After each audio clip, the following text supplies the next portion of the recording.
৩১ March ২০২৬ সালে বাংলাদেশ বনাম সিঙ্গাপুরের ম্যাচটি ছিল দুই দলের ভিন্ন ধারার ফুটবলের একটি প্রতিদ্বন্দ্বিতা, যেখানে বাংলাদেশ চেষ্টা করেছে নিজেদের নতুনভাবে গড়ে তোলার, আর সিঙ্গাপুর খেলেছে তুলনামূলকভাবে বেশি সংগঠিত ও অভিজ্ঞ ফুটবল। ম্যাচের শুরু থেকে সিঙ্গাপুর বল দখলে এগিয়ে ছিল। তাদের পাসিং ছিল ছোট ছোট এবং পরিকল্পিত, যা মিডফিল্ডে নিয়ন্ত্রণ তৈরি করতে সাহায্য করে। অন্যদিকে বাংলাদেশ কিছুটা রক্ষণাত্মক কৌশল নিয়ে মাঠে নামে এবং কাউন্টার অ্যাটাকের সুযোগ খুঁজে। বাংলাদেশের খেলায় ইতিবাচক দিক ছিল তাদের ডিফেন্সিভ সংগঠন। ডিফেন্ডাররা বেশ কয়েকটি গুরুত্বপূর্ণ গোল বাঁচায়, তবে আক্রমণ ভাগের সমন্বয়ের অভাব স্পষ্ট ছিল।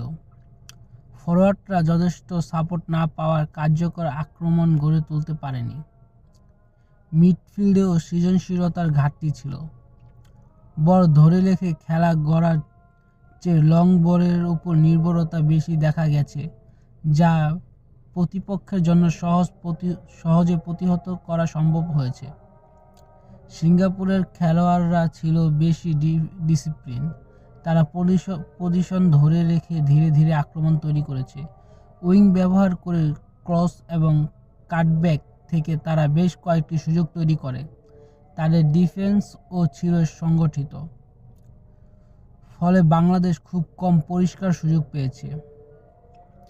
ম্যাচের গুরুত্বপূর্ণ ছিল মাঝামাঝি সময়ে দ্বিতীয়ার্ধে একটি গোল বা গোলের সুযোগ, যা বাংলাদেশের গতিপথ বা ম্যাচের গতিপথ নির্ধারণ করে।